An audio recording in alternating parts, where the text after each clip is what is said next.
नमस्कार, capital TV में आपका स्वागत है। मैं हूं आपके साथ सबा शाहिद शेख। आज बात उन 4 नेता, अपराधी, आतंकी और जिहादी के बारे में जो आज चक्रव्यूह में फंसा है।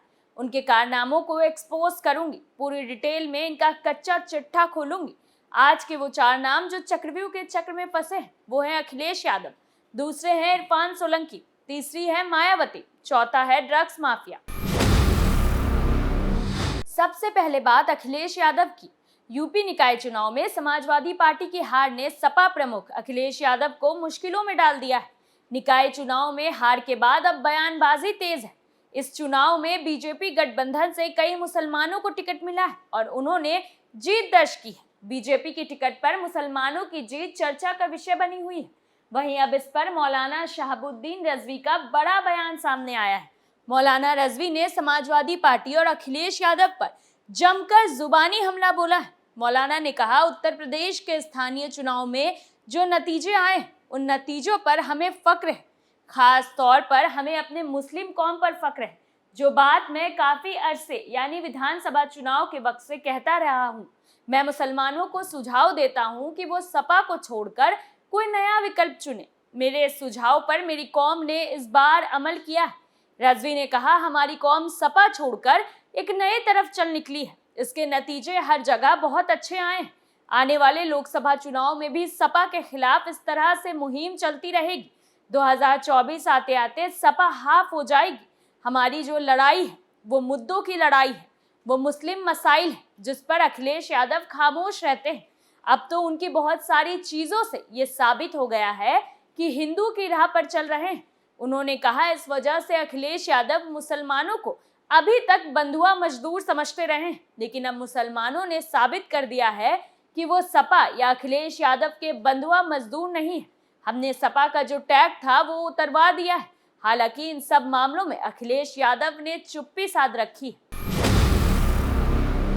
दूसरी खबर में बात इरफान सोलंकी की। यूपी के कानपुर से सपा विधायक इरफान सोलंकी के साथ ही उनके परिवार पर भी पुलिस का शिकंजा कसता जा रहा है। इरफान सोलंकी के चाचा इश्तियाक सोलंकी समेत 4 लोगों पर जाजमऊ पुलिस ने एफआईआर दर्ज की है। इश्तियाक और उनके सहयोगियों पर प्लॉट पर कब्जा करने और जान से मारने के आरोप लगे हैं, जबकि विधायक इरफान सोलंकी पहले ही महाराजगंज जेल में बंद है। साथ ही पुलिस गैंगस्टर एक्ट के तहत उनकी प्रॉपर्टी को सील कर रही है। इरफान सोलंकी पर विवादित प्लॉट पर बनी झोपड़ी में आग लगाने, फर्जी आधार कार्ड से हवाई यात्रा करने, बांग्लादेशी नागरिक को प्रमाण पत्र देने, रंगदारी मांगने, मोरंग कारोबारी की 400 गज जमीन पर कब्जा करने, पुलिस से अभद्रता करने समेत गैंगस्टर की कार्रवाई की गई थी। पिछले कुछ महीनों में इरफान सोलंकी पर 6 से अधिक मुकदमे दर्ज हुए हैं। इसके साथ ही इरफान पर मुकदमों की संख्या बढ़कर 17 हो गई है। पुलिस ने इरफान और उसके साथियों पर गैंगस्टर की कार्रवाई की थी। इरफान महाराजगंज तो उनके भाई रिजवान सोलंकी कानपुर जेल में बंद है। दरअसल नसीम आरिफ ने बताया कि कुछ दिन पहले वो अपने दोस्त अकील अहमद खान के साथ प्लॉट देखने गया था। इस दौरान विधायक इरफान सोलंकी के चाचा इश्तियाक सोलंकी ने अपने साथियों आदिल रशीद, अकील बेग, शब्बर हुसैन के साथ मिलकर जान से मारने की धमकी दी और प्लॉट को भूल जाने की बात कही। नसीम आरिफ ने जाजमऊ थाने में विधायक के चाचा इश्तियाक समेत 4 लोगों के खिलाफ केस दर्ज कराया है। जाजमऊ में जमीन कब्जाने के मामले में विधायक इरफान सोलंकी और उनके भाई रिजवान की जमानत अर्जी पर एमपी एमएलए सेशन कोर्ट में फिर से सुनवाई होगी। इसके साथ ही आगजनी मामले में गवाह के नहीं पहुंचने पर सुनवाई टाल दी गई। कोर्ट ने सुनवाई के लिए 18 मई की तारीख दी है। वादिनी नजीर फातिमा की तरफ से कोर्ट को अर्जी देकर गवाह के शहर से बाहर होने की जानकारी देते हुए समय की मांग की गई थी। कोर्ट ने 18 मई को गवाह को पेश होने के लिए कहा है। तीसरी खबर में बात मायावती की। निकाय चुनाव में मिली करारी हार से बसपा सुप्रीमो मायावती काफी चिंतित है। अब वो चुनाव हार की समीक्षा करेंगी। इसके लिए बसपा के सभी छोटे बड़े पदाधिकारी, मंडल और जिलाध्यक्ष के साथ साथ पार्टी के वरिष्ठ नेता लखनऊ में जमा होंगे। दरअसल आने वाले 1 साल में लोकसभा चुनाव होंगे। उससे पहले मायावती पार्टी के कामकाज की कमजोर नब्ज को टटोलेंगी, ताकि निकाय चुनाव की तरह लोकसभा चुनाव में भी पार्टी का प्रदर्शन इसी तरह से ना हो। बता दें कि इस निकाय चुनाव में बसपा को करारी हार मिली है। मेरठ और अलीगढ़ की मेयर सीट भी बसपा के हाथ से निकल गई, जिस पर पिछले चुनाव में बसपा ने कब्जा जमाया था। वहीं पिछले चुनाव में बसपा ने 29 नगर पालिका परिषद अध्यक्ष, 45 नगर पंचायत अध्यक्ष, 62 पार्षद और 218 सभासद की सीटों पर कब्जा जमाया था, लेकिन इस चुनाव में इसकी भी संख्या गिर गई। इसके पीछे सबसे बड़ा कारण ये रहा कि पार्टी को पिछले चुनाव के मुकाबले इस चुनाव में 5.39% कम वोट मिले। वहीं 2023 नगर निकाय चुनाव में बसपा को सिर्फ 8.81% ही वोट मिला, जबकि पिछले चुनाव में 14.30% वोट मिला था। इस बार नगर पालिका अध्यक्ष की सीटें भी घट गई। सिर्फ 16 सीटों पर पार्टी ने जीत दर्ज की, जबकि पंचायत अध्यक्ष की 37 सीटों पर उसे जीत मिली। इसी वजह से मायावती काफी चिंतित है।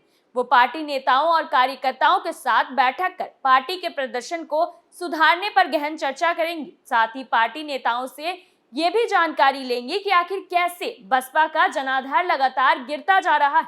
दरअसल 2024 में लोकसभा चुनाव होने, निकाय चुनाव को लोकसभा चुनाव का सेमीफाइनल माना जा रहा था। सपा, बसपा और सत्ताधारी पार्टी बीजेपी ने इसी वजह से निकाय चुनाव में पूरा जोर लगा दिया था। अब चुनाव के परिणाम आए तो सत्ताधारी पार्टी बीजेपी के लिए तो काफी अच्छे रहे, लेकिन बसपा और सपा के लिए निराशाजनक रहा। ऐसा इसलिए हुआ क्योंकि बीजेपी ने जहां मेयर की सभी 17 सीटों पर जीत दर्ज की, तो वहीं सपा और बसपा को एक भी सीट नहीं मिली। पिछली बार बसपा ने मेरठ और अलीगढ़ की सीट पर कब्जा जमाया था, लेकिन इस बार वो भी बसपा के हाथ से निकल गई। अब पार्टी के पास एक भी मेयर की सीट नहीं है। बसपा ने 11 मुस्लिम उम्मीदवारों को मेयर चुनाव में टिकट दिया था, लेकिन एक भी उम्मीदवार नहीं जीत पाया। पार्टी वहां भी हार गई जहां मुस्लिम मतदाता अच्छी संख्या में। चौथी खबर में बात ड्रग्स माफियाओं की। ग्रेटर नोएडा पुलिस और क्राइम ब्रांच की टीम ने 9 अफ्रीकी नागरिकों को ड्रग्स की बड़ी खेप के साथ पकड़ा है। बरामद हुई ड्रग्स की कीमत अंतर्राष्ट्रीय मार्केट में लगभग 200 करोड़ रुपए आंकी गई है। साथ ही ड्रग्स बनाने का कच्चा माल भी बरामद हुआ है। इसकी कीमत भी 100 करोड़ रुपए के करीब आंकी गई है। इस तरह से ये पुलिस के लिए सबसे बड़ी सफलता है। ड्रग्स की सप्लाई विदेशों के साथ साथ आसपास के इलाकों में भी हो जाती थी। कमिश्नर लक्ष्मी सिंह ने बताया कि गौतम बुद्ध नगर की क्राइम ब्रांच टीम को सूचना मिली थी कि थीटा दोट सेक्टर में अफ्रीकी नागरिक ड्रग्स बना रहे हैं और उसको बेच रहे हैं। इसके बाद पुलिस ने छापा मारते हुए मौके से 9 अफ्रीकी नागरिकों को गिरफ्तार किया। साथ ही ब्राउन और व्हाइट ड्रग्स के अलावा केमिकल बनाने का सामान भी बरामद हुआ है। साथ ही मौके से कच्चा माल भी बरामद किया गया है।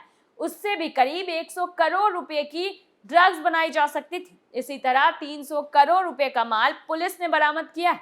पुलिस ने बनी हुई ड्रग्स के साथ लिक्विड फॉर्म में भी केमिकल जब्त किया है। पकड़े गए अफ्रीकी नागरिक उत्तर भारत के साथ साथ विदेशों में भी सप्लाई करते थे। साथ ही ये लोग आसपास के क्षेत्र में भी धंधे को चला रहे थे। इससे ये साफ होता है कि इनका नेटवर्क काफी बड़ा है। पुलिस ने जब उनके बैंक अकाउंट की जांच की तो पता चला कि ये लोग क्रिप्टो करेंसी के माध्यम से पैसा बैंक अकाउंट में लेते थे। हालांकि जिस जगह से इन लोगों को गिरफ्तार किया गया है वहां से कोई भी वीजा और पासपोर्ट पुलिस को नहीं मिला है। पुलिस ने उनके बारे में जानकारी हासिल कर रही है।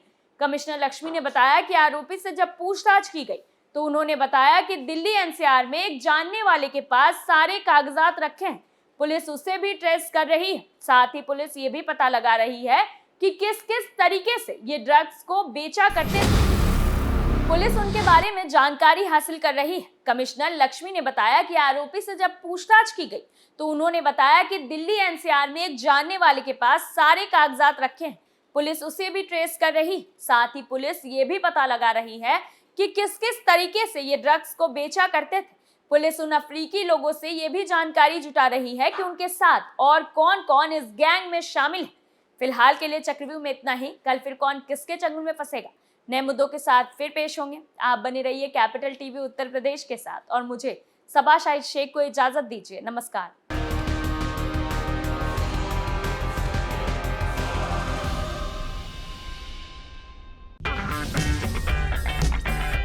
अगर आपको हमारा वीडियो पसंद आया हो तो इसे लाइक करें, हमारे चैनल को सब्सक्राइब करें और हाँ, बेल आइकन दबाना ना भूलें ताकि आप तक हमारे वीडियो की नोटिफिकेशन पहुंचती रहे। आप अपना सुझाव हमें कमेंट बॉक्स में दे सकते हैं। हमारे साथ जुड़ने के लिए शुक्रिया।